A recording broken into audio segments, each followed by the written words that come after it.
terang buku dengan judul maupun isinya, menurut saya penulis berani menyampaikan ide besar yang menurut saya kita butuhkan. Saya terus terang surprise melihat Pak Abdi menulis kemudian menyampaikan ide-ide yang menurut saya ide-ide penting dan besar tentang perlunya rute menuju Indonesia Raya. Karena selama ini memang kita seolah-olah negara ini, bangsa ini berjalan tanpa ada arah yang kita maksudkan mana sih sebenarnya kalau kita mau menjadi bangsa yang besar. Nah, dan banyak hal yang perdebatan di kita ini mengulang kembali hal-hal yang sebenarnya seharusnya sudah selesai. Dari sesi bedah buku kali ini saya lebih banyak belajar untuk saya sebagai pribadi sendiri itu ternyata bisa ngambil tindakan untuk mengikuti rute tanah air untuk memajukan bangsa ini ke depannya melalui dari pendidikan dulu pertama. Karena pendidikan itu adalah sebagai dasar untuk perkembangan sumber daya manusia, di mana sumber daya manusia itu sangat-sangat berpengaruh bagi kemajuan bangsa. Tadi cukup menarik karena kayak bikin kita punya jadi motivasi ke kita juga buat generasi muda ke depannya kita bakalan kayak gimana untuk kayak kan kita kan tahun 2045 itu udah masuk ke jenjang perkariran gitu. Jadi kita banyak tahu lah dari informasi di sini. Menurut saya sih itu suatu hal yang bagus ya buat mahasiswa sekarang, kayak mempelajari tentang gimana seterusnya buat kedepannya juga, buat pekerjaan juga lebih jadi mengetahui gitu pekerjaan kedepannya tuh gimana nantinya, gitu aja sih. Saudara, apa kabar Anda pada pagi hari ini? Senang sekali saya Fida Latas dapat kembali menyapa Anda dalam Sapa Jabar, sebuah program talk show yang akan membahas beragam tema dialog menarik yang terjadi di sekitar kita. Ya saudara, seperti pada tayangan di awal, berbagai apresiasi tanggapan mengenai buku berjudul Rute Indonesia Raya ini diberikan oleh sejumlah mahasiswa dan juga politikus. Dan saat ini saudara kita sudah bersama dengan sang penulis buku dari buku berjudul Rute Indonesia Raya. Ada Bapak Abdi Yuhana. Dan selain penulis buku dari buku Rute Indonesia Raya, beliau ini juga merupakan anggota DPRD Provinsi Jawa Barat, fraksi PDI Perjuangan. Kita akan sapa terlebih dahulu. Selamat pagi Pak. Pagi. Sehat Pak? Alhamdulillah. Waalaikumsalam warahmatullahi wabarakatuh. Alhamdulillah sehat. Menarik Pak, Rute Indonesia Raya. Iya. Kenapa Pak? Rute kita yang selama ini kita tempuh belum bisa menyampaikan kita pada tujuan kah? Iya, jadi saya kira begini ya. Kan sekarang kecenderungan dunia ya, dunia global ya. Ini negara-negara kan bersaing. Dan dalam persaingan itu ya sangat terlihat bahwa ada beberapa indikator ya, misalnya terkait dengan kemajuan di bidang ekonomi, lalu kemudian kemajuan dalam bidang riset teknologi yang tentunya di dalamnya ada sumber daya manusia. Nah, saya melihat ya dari apa yang ada di dalam kecenderungan global, ya, nah, di Indonesia ada beberapa hal yang saya lihat belum clear, belum selesai. Ya. Misalnya ada beberapa hasil penelitian ya, di Bandung misalnya, itu 38% siswa SD itu terpapar radikalisme. Baik. Ya, artinya kalau sudah terpapar radikalisme itu ya sama halnya dengan belum sepakat dengan ideologi negara kita ya, dengan dasar negara kita yaitu Pancasila. Lalu kemudian ya, misalnya dalam indeks yang dikeluarkan oleh lembaga internasional terkait dengan daya saing misalnya, kita masih jauh tertinggal dari negara-negara lain. Singapura itu sudah di dalam posisi nomor 1. Nah, sementara Indonesia masih sekitar di urutan ke-50-an gitu ya. Jadi di Asia Tenggara pun ya kita masih belum tertinggal terkait misalnya dengan daya saing. Kemudian dari jumlah peneliti Ya, misalnya ini beberapa contoh saja ya Mbak Vida ya. Dari 1 juta penduduk ya Indonesia ini jumlah peneliti masih sekitar 900-an gitu. Baik. Sementara ya negara-negara lain misalnya negara tetangga kita ya Malaysia, Singapura itu sudah jauh meninggalkan kita.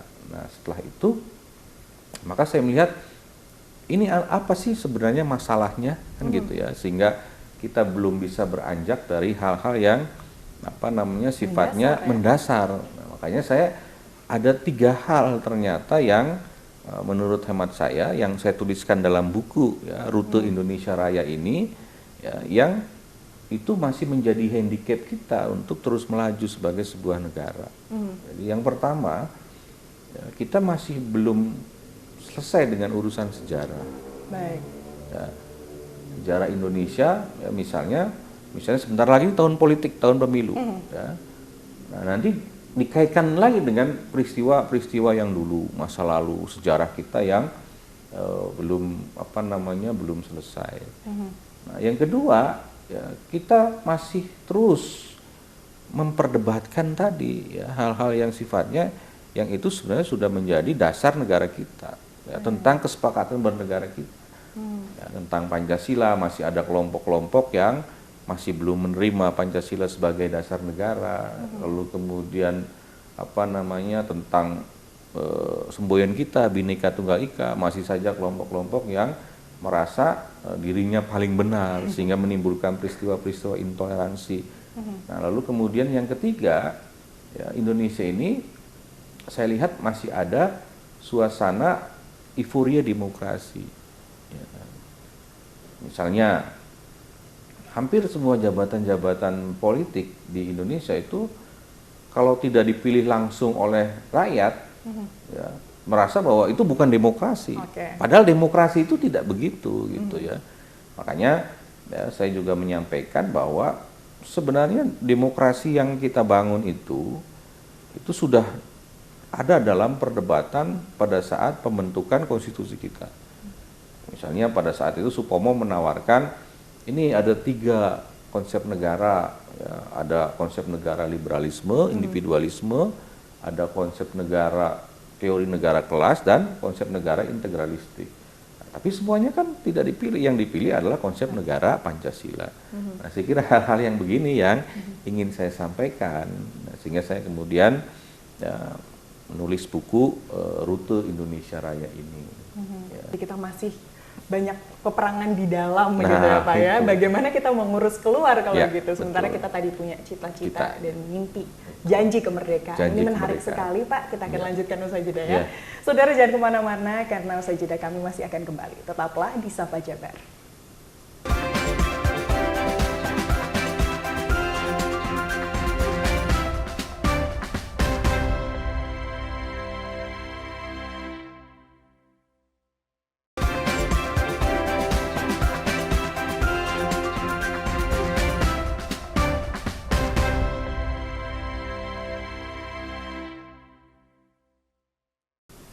Saudara, terima kasih Anda masih bersama kami dalam Sapa Jabar. Bagi Anda yang baru bergabung, kami pada pagi hari ini masih membahas terkait buku Rute Indonesia Raya.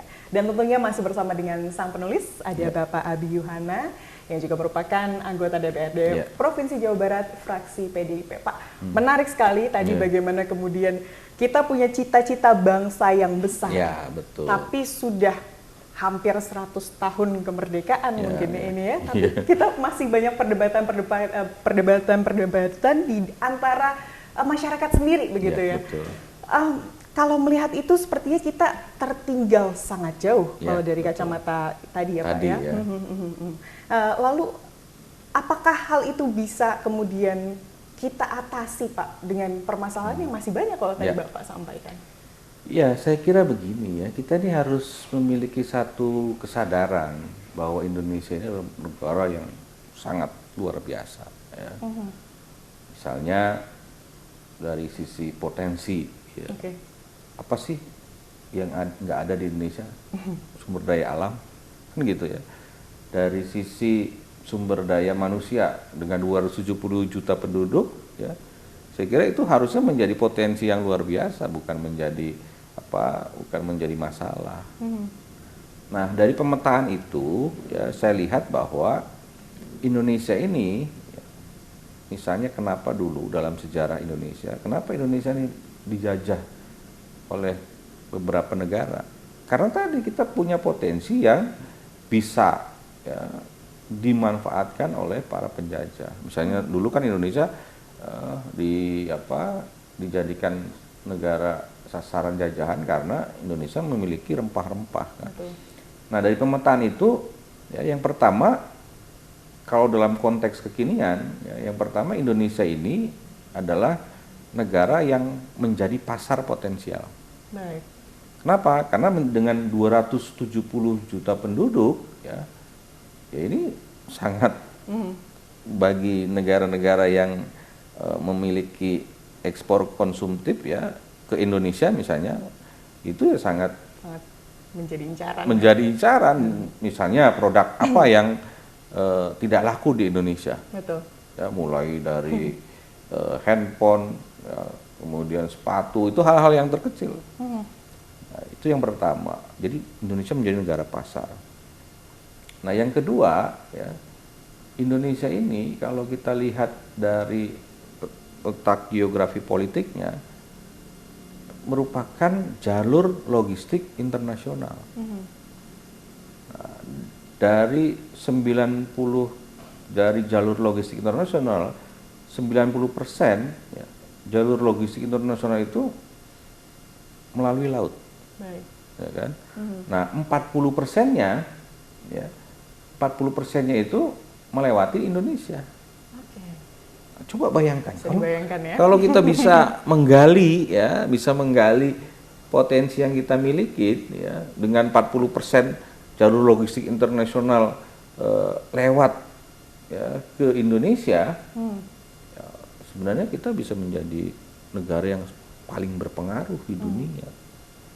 Nah, saya kira itu beberapa hal yang menurut saya Indonesia akan terus menjadi incaran ya, perang dagang negara-negara di dunia.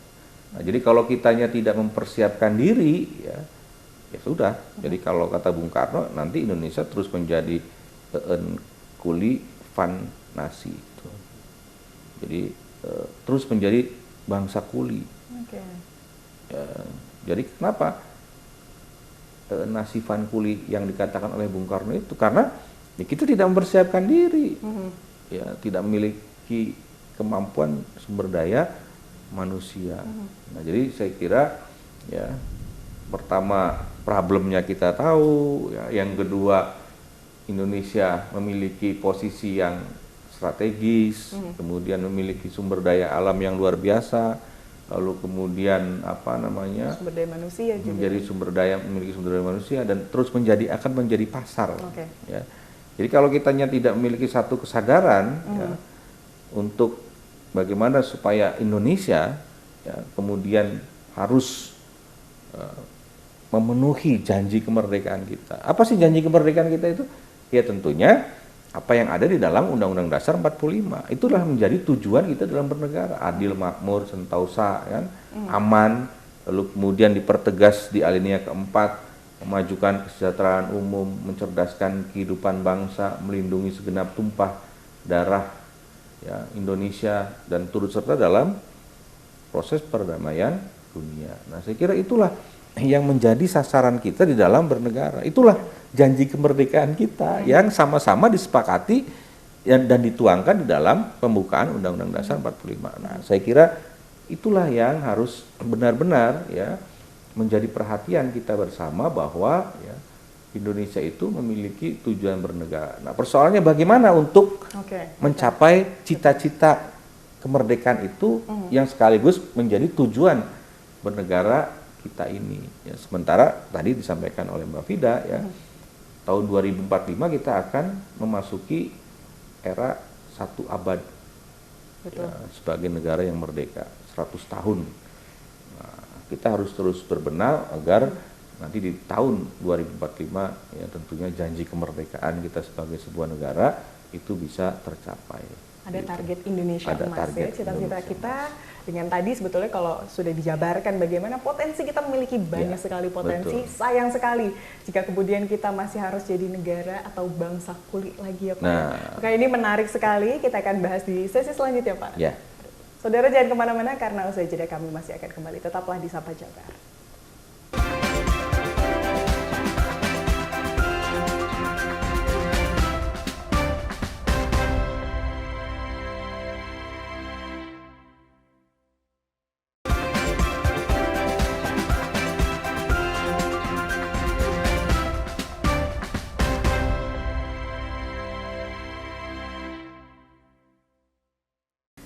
Saudara, terima kasih Anda masih bersama kami dalam Sapa Jabar. Bagi Anda yang baru bergabung, kami masih membahas terkait buku Rute Indonesia Raya bersama sang penulis Bapak Abdi Yohana. Pak, kita lanjutkan perbincangan kita. Tadi sudah banyak sekali, kemudian posisi kita saat ini di mana? Sudah dijelaskan. Lalu apa challenge-nya? Banyak tadi yang disebutkan. Tentunya yang paling intinya adalah bagaimana kemudian atau rute seperti apa yang perlu kita tempuh untuk kemudian mencapai tadi cita-cita dan juga janji kemerdekaan kita. Ya, jadi sebuah perubahan ya dimanapun di dunia ini itu bisa terjadi karena gagasan, Betul. karena ide, ya, karena konsepsi. Ya, misalnya dulu ya dunia berubah dengan ditemukannya mesin uap oleh James Watt. Lalu kemudian berubah lagi dunia ketika ditemukannya listrik oleh Michael Faraday. Lalu kemudian berubah lagi dunia pada saat ditemukannya komputer. Nah, karena ide, karena gagasan. Nah, sehingga saya menawarkan ya gagasan, ide ya, berupa visi kebangsaan. Jadi ini adalah konsepsi, ya, gagasan, cara pandang kita di dalam ya, melihat Indonesia. Nah, visi kebangsaan yang saya maksudkan adalah ini tadi Mbak ya, Rute Indonesia Raya yang saya tuangkan di dalam sebuah buku. Nah, buku ini bercerita ya, yang saya tuliskan ini, konsep ini, ya, gagasan ini, bahwa saya andaikan bahwa di dalam sebuah kita melakukan perjalanan untuk mencapai satu tujuan, maka yang harus kita pahami itu kan adalah kita harus memahami rutenya dulu supaya sampai. Nah, sama halnya di dalam bernegara. Ya, jadi kalau misalnya tahapan jalan yang ditempuh, jalan yang dilalui itu tidak benar atau salah, ya kita tidak akan sampai pada tujuan bernegara. Nah, oleh karena itu, ya, di dalam buku ini saya jelaskan bahwa yang pertama, ya, kita harus membangun peradaban bangsa yang di dalamnya di situ ada bagaimana kita mencoba mengclearkan sejarah. Ya. Kenapa? Karena sejarah ini penting. Ya, jadi ada beberapa negara di dunia ketika sejarahnya belum selesai, ya bahkan ya itu terus akan menjadi halangan, handicap ya dalam terus bernegara. Itu pun terlihat di kita saat ini ya Pak ya. Contohnya misalnya Uni Soviet ya sekarang sudah terbelah menjadi beberapa negara karena mereka tidak memahami sejarah. Yugoslavia ya. Nah, Indonesia punya sejarah ya yang sangat luar biasa, maka harus kita clearkan. Itu yang pertama. Yang kedua, ya tentunya yang tidak bisa kita tolak dan kita bisa hindari adalah bagaimana membangun sumber daya manusia. Ya. Sekarang coba kita bandingkan ya, negara-negara yang menopang dengan sumber daya manusia, misalnya Korsel, RRC, Singapura, ya, kemudian Jepang, kemudian ada negara-negara yang menopang dengan sumber daya alam, Thailand, Malaysia, Indonesia. Nah, sekarang kita lihat ya, di antara kedua negara itu mana negara yang lebih maju dengan sumber daya manusia. Nah, kan dengan sumber daya manusia. Nah, maka saya kira ya membangun sumber daya manusia itu adalah satu keharusan supaya kita menjadi negara maju. Dan yang ketiga tentunya ya kita sebagai sebuah bangsa harus memberikan rasa keadilan dengan ya membangun keadilan kepada seluruh rakyat Indonesia dimanapun. Nah, itu juga menjadi faktor yang penting. Jadi 3 hal itulah yang harus benar-benar kita perhatikan untuk mencapai tujuan kita di dalam bernegara, begitu Mbak Fida. Ini menarik sekali. Itulah mengapa kemudian dari mulai hal mendasar seperti geografi politik ini dibahas di sini, tujuan negara juga kembali di refresh lagi begitu ya, dan konstitusi negara, lalu terakhir tentunya rutenya seperti apa yang tadi juga sudah dijelaskan.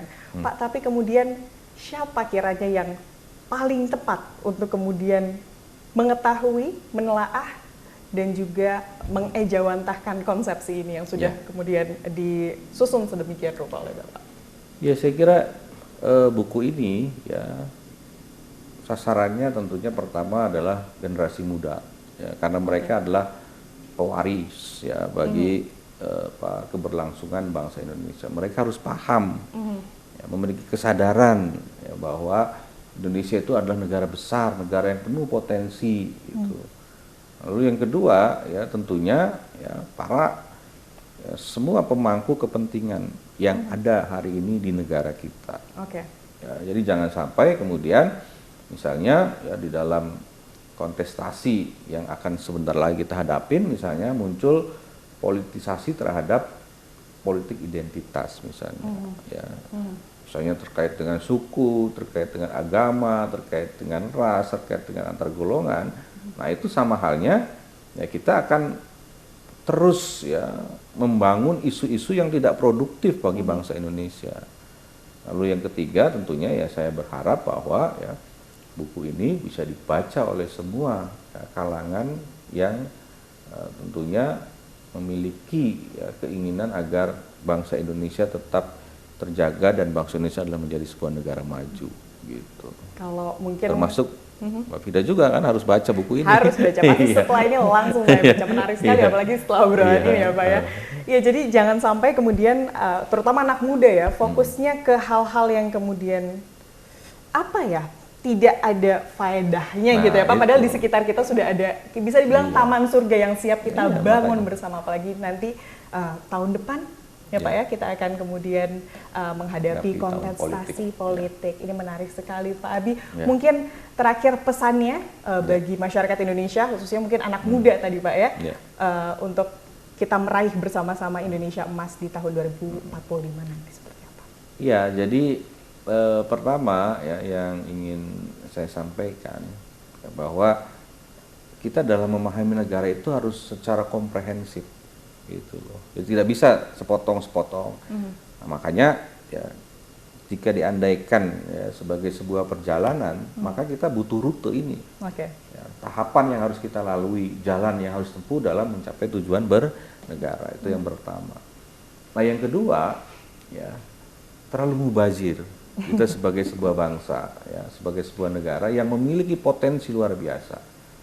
Kalau ini tidak dikelola dengan baik. Dan apa yang menjadi faktor terpentingnya? Faktor terpentingnya adalah dengan membangun sumber daya manusia.